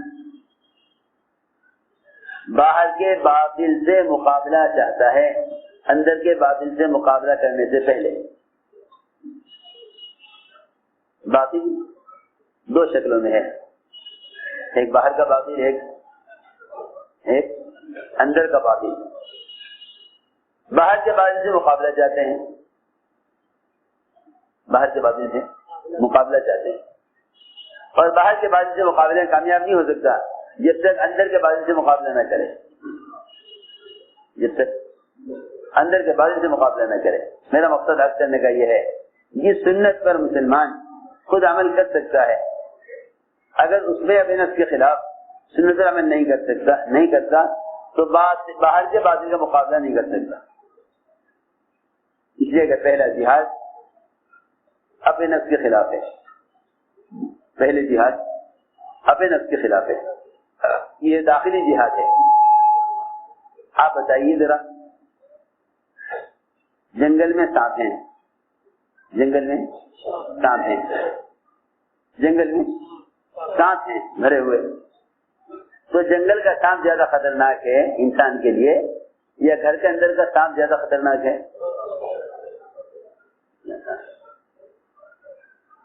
جنگل میں ہزاروں سانپ ہیں, ان سے خطرہ نہیں ہے. گھر میں ایک سانپ ہے, اس کو مارو گے؟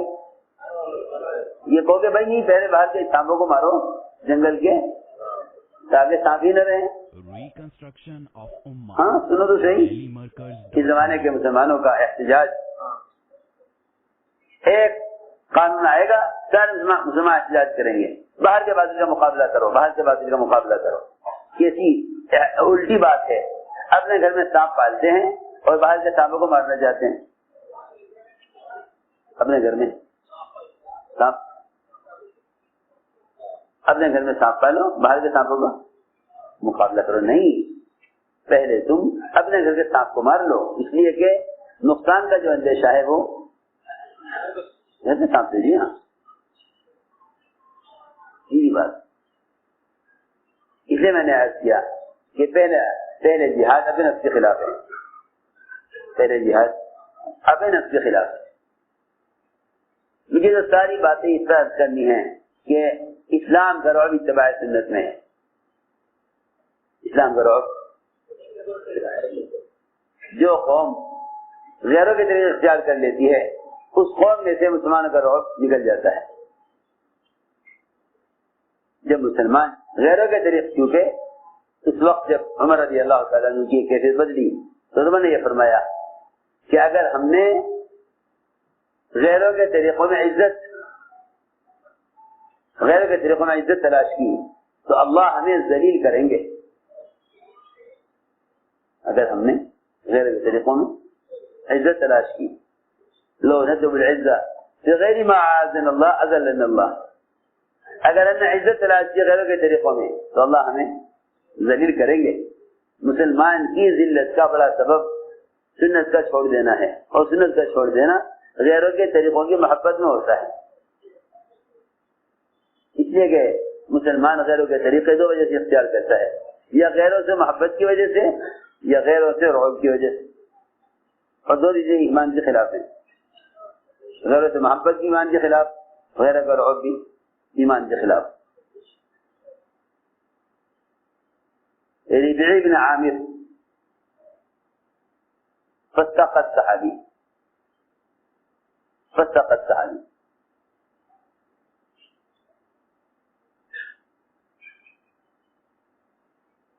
ربیع بن عامر آپ نے بھیجا جاؤ جا کے بادشاہ کو دعوت دو۔ اللہ اکبر، وہاں پہنچے کب ٹٹو پر بادشاہ سے بات کرنی ہے، میں نے کہا جی نہیں، بادشاہ سے آپ بات نہیں کر سکتے، آپ ہمیں بتائیے آپ کو جو کہنا ہے ہم بادشاہ تک آپ کی بات پہنچا دیں گے۔ میرے دوستوں عزیزو، اللہ تعالی اس امت کی مدد وہاں تک کریں گے جہاں تک یہ امت خود دعوت دیتی رہے گی۔ امت نے سب سے پہلے دعوت کی سنت کو چھوڑا ہے، سب سے پہلے دعوت کی سنت کو چھوڑا۔ سب سے رواج آیا دعوت میں، پہلے رواج آیا دعوت میں، سب سے پہلے رواج آیا دعوت میں کہ آپ دعوت پہنچائیں امت تک دین کی رواج کے طریقے سے۔ سب سے پہلے دعوت کی سنت ختم ہوگی، جب دعوت کی سنت ختم ہو جائے گی تو اللہ کی نصرت بھی اٹھ جائے گی۔ اللہ تعالیٰ نے مدد کا وعدہ، اللہ نے نصرت کا وعدہ دعوت کے اس دعوت پر کیا ہے کہ دعوت آپ کا طریقہ ہے۔ میں یہ کہنا چاہتا ہوں رواجی طریقوں سے بات کے پہنچانے میں اللہ کی مدد نہیں ہے۔ اللہ کی مدد اور نصرت اور اسلام کا روگ اس طریقہ دعوت میں جو آپ کا طریقہ دعوت تھا۔ آپ نے بادشاہوں کو دعوت دینے کے لیے صحابہ کو بھیجا، چنانچہ بادشاہ کے آدمی نے کہا کہ آپ بات نہیں کر سکتے، کہا کہ نہیں ہم خود بات کریں گے بادشاہ سے۔ بادشاہ سے کہا جی وہ تو مانتے نہیں۔ تو ظاہر بات ہے کہ جب ایک شخص ارادہ کر لے کہ مجھے فلاں کو جا کر دعوت دینی ہے تو اللہ تعالیٰ اس کے اس ارادے پر مدعو کے دل کو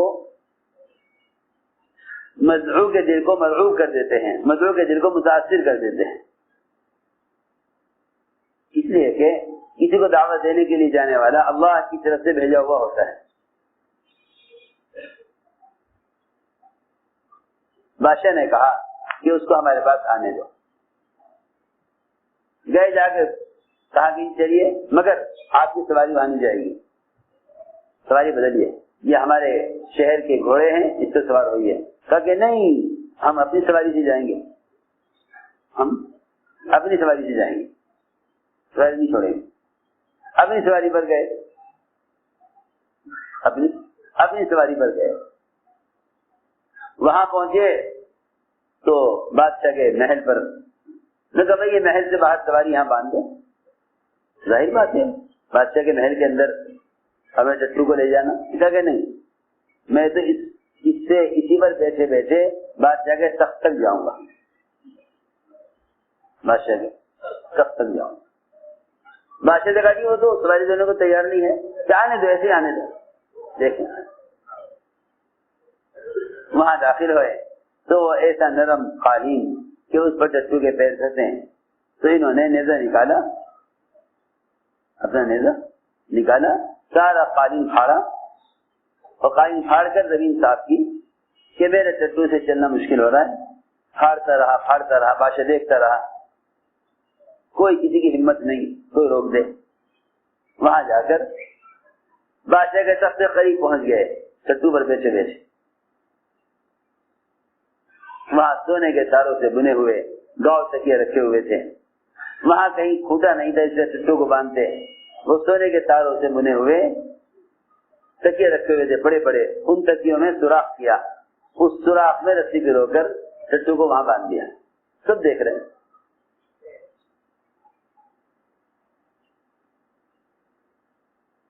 دیکھو میرے دوستو، جب مسلمان غیروں کی چیزوں سے مرعوب ہو کر ان کی چیزوں کی تمنا کرے گا تو اللہ تعالیٰ زیادہ کے دلوں سے مسلمانوں کا رعب ختم کر دیں گے، کیونکہ ہم اس چیز سے طالب ہو گئے جس کے وہ طالب ہیں۔ بادشاہ نے کہا بتاؤ کیا کہنا ہے، بتاؤ کیا کہنا ہے۔ انہوں نے کہا ایسی تھوڑی بات ہوگی، آپ سب کے اوپر بیٹھے میں نیچے کھڑا، ساتھ بیٹھ کے بات کریں، ساتھ بیٹھ کر، اور آپ بھی انسان میں بھی انسان، آپ بھی انسان میں بھی انسان، میں اگر وہاں بیٹھ گیا آپ کے ساتھ تو اس میں مجھے کیا عزت مل جائے گی، اور اگر میں آپ کے ساتھ بیٹھ گئے تخت پر تو اس میں آپ کی کیا ذلت ہو جائے گی۔ میں ایسے بات نہیں کروں گا، میں تو آپ کے ساتھ بیٹھ کر بات کروں گا۔ بادشاہ نے کہا ہاں اسے اوپر لاؤ۔ اوہ دیکھو تو صحیح، تخت پر بیٹھے بادشاہ کے،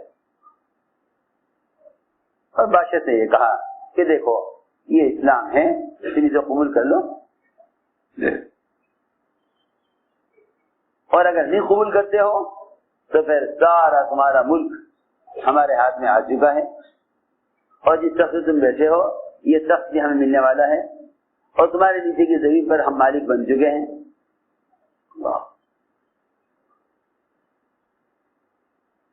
بادشاہ نے کہا اپنے وزیروں سے کہا بادشاہ نے کہ یہ فقیر تمہاری زمین پر قبضہ کر چکا ہے اور ہمارے ہاتھ سے ملک جا چکا ہے۔ وزراء نے کہا ابھی آپ اس پاگل کی باتوں میں آ گئے۔ بادشاہ نے کہا پاگل یہ نہیں تم پاگل ہو، دیکھتے نہیں اس کی بات میں کتنی قوت ہے۔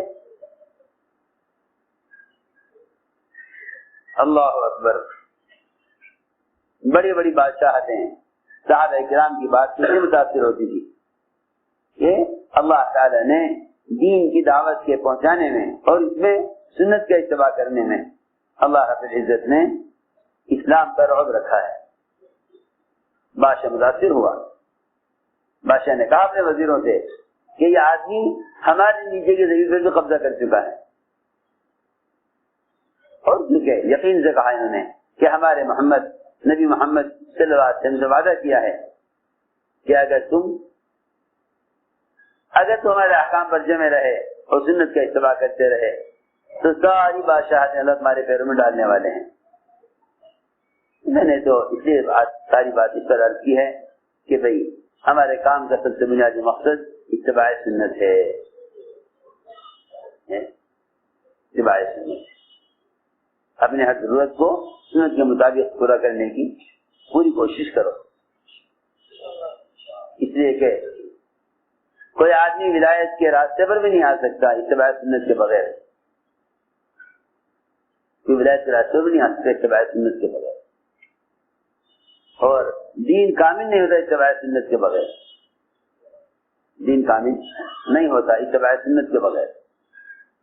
اس لیے اپنے دین کو لے کر حرکت میں آنا اور امت تک دین کی دعوت کا پہنچانا، امت تک دین کی دعوت کا پہنچانا، یہ سب سے بنیادی سنت یہ ہے، بنیادی سنت یہ ہے۔ ہماری جس طرح ضروریات رواجی طریقوں پر جا رہی ہیں ایسے ہی دعوت بھی رواجی طریقوں پر جا رہی ہے، دعوت بھی رواجی طریقوں پر جا رہی ہے۔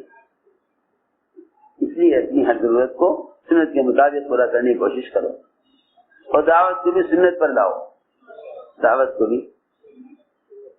بھی سنت پر لاؤ۔ سنت یہ ہے کہ خود جا کر دعوت ہو، کسی ذریعے سے پیغام بھیج دینا، یہ سنت طریقہ دعوت کا نہیں ہے، یہ سنت طریقہ دعوت کا نہیں، بلکہ دعوت کی سنت یہ ہے کہ خود جا کر دعوت ہو۔ دعوت کا طریقہ یہ ہے کہ خود جا کر دعوت ہو۔ اس لیے کہ جیسے عبادات میں انسان کے بدن کا کوئی متبادل نہیں، اس طرح دعوت میں بھی انسان کے بدن کا کوئی متبادل نہیں، خود دعوت ہو۔ اس کے لیے ارادے کرو، نیت کرو، انشاءاللہ ہمیں خود اتباع سنت پر آنا ہے اور امت کی اتباع سنت پر لانا ہے۔ ہمت کر کے اس کے لیے ملکوں کے ارادے کرو اور کام کو کام بنا کر کرو۔ ماشاءاللہ علماء سال والے ہیں، یہ حضرات عرب کے سال کی ارادہ فرمائیں، اور جو 4 ماہ لگائے ہوئے ہیں وہ بیرون کے لیے اپنے آپ کو 5 ماہ کے لیے کھلے خرچات پیش کریں، ہمت کر کے فرماؤ۔